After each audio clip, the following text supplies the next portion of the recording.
Hi, I'm Dr. Janelle Sinclair, and in today's video we're going to discuss low progesterone symptoms. I'll give you an understanding of the menstrual cycle, explain low progesterone symptoms as well as estrogen dominance, and how these hormones could be causing your anxiety and depression. This is highly relevant to a woman with PMS and PMDD. Make sure that you stick around to the end to find out about a mineral deficiency that can impact your mood in a cyclical manner. But lots of women actually overlook this because they just think, it's my hormones that are out of balance. So make sure you stick around for that. If you haven't met me before, I'm Dr. Janelle Sinclair. I've got a PhD in biochemistry and I'm a natural medicine practitioner who specialises in mental health. And on this YouTube channel, you'll find practical videos discussing effective and safe natural therapies for depression and anxiety. And if you're new here, consider subscribing and hit the bell button so you're notified about our new weekly content. To begin, let's first discuss the function of progesterone and estrogen. Progesterone is a female sex hormone that is produced in the ovaries of ovulating women and in the placenta during pregnancy. Its major role is to prepare and maintain the uterus for pregnancy. Progesterone is also a key player in the regulation of the menstrual cycle. Estrogen is the other main female sex hormone, and you may be more familiar with it. It's secreted from the ovaries, is needed for the development of the female reproductive system and the appearance of female characteristics such as breasts and widening of the hips. Estrogen also plays a role in pregnancy and regulates the menstrual cycle. So let's look at a figure illustrating progesterone and estrogen's normal activity during the menstrual cycle. Let's just say we have a 28-day cycle. Day 1 to 14 is called the follicular phase, and the second half of the cycle, that's day 15 to 28, is called the luteal phase. Day 1 is the first day of bleeding, and in this figure the bleeding lasts for 6 days. Estrogen levels are represented in this figure as the black line and progesterone as the pinky purple line. From day 1 to 7, you can see that both hormone levels are low. From day 7 to 14 of the cycle, you'll see a peak in estrogen levels as it's being produced from the developing follicle.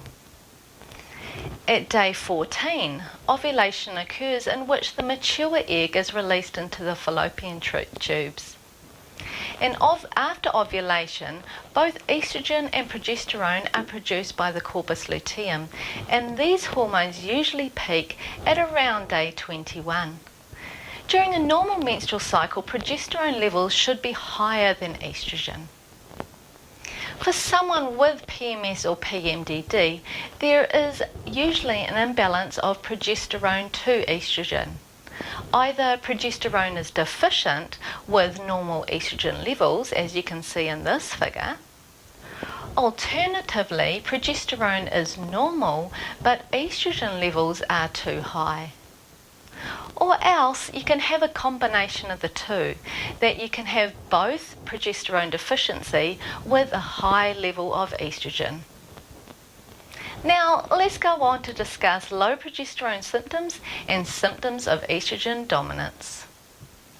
Many low progesterone symptoms are similar to what is known as PMS or premenstrual syndrome.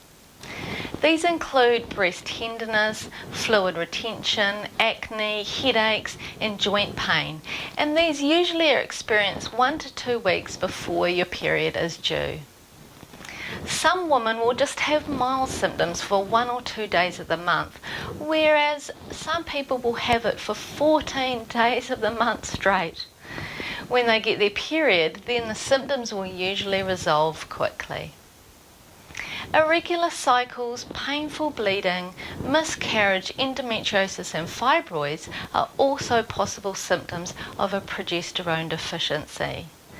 In addition to these physical symptoms, many women feel irritable, anxious, nervous, fatigued and depressed during the week before their period, and this is due to a progesterone deficiency or estrogen dominance. You see, progesterone has calming properties. It helps to increase GABA, that is gamma-aminobutyric acid, which is a calming neurotransmitter in the brain. The impact of this calming neurotransmitter is actually why some women love being pregnant. You see, your progesterone levels are around 20 times higher than normal in pregnancy, and that has an impact on GABA activity. Symptoms of estrogen dominance are the same as low progesterone. However, symptoms such as heavy bleeding, endometriosis and fibroids most likely have an estrogen component too. If you're overweight or carry weight around your thighs, again this is a signal that you're most likely estrogen dominant, not just progesterone deficient. So I have a couple of questions for you. Did your mental health deteriorate around the age that you started menstruating? 11, 12 or 13? You may not have thought about this before, but I look for this with my clients. It's possible that hormonal imbalances, including a progesterone deficiency, could play a key role in your mental health.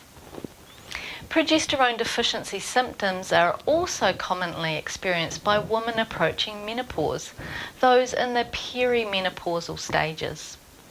You may never have had PMS in the past, but now you're getting more irritable, anxious, depressed, mood swings, or just having irregular periods or cycles. It's also possible for hormones to become unbalanced after childbirth too. If any of these scenarios apply to you, I'll be interested to hear, so let me know in the comments section below. So if you think about it, the most obvious way to treat a progesterone deficiency and estrogen dominance is to increase progesterone and to decrease estrogen. To increase progesterone, you can use the herb Vitex agnus castus or chasteberry. Alternatively, you can use bioidentical or natural progesterone.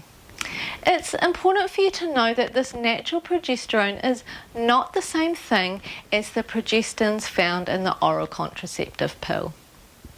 Last week I did a video on PMS and PMDD, and I discussed strategies to increase progesterone and lower estrogen in the first half of that video.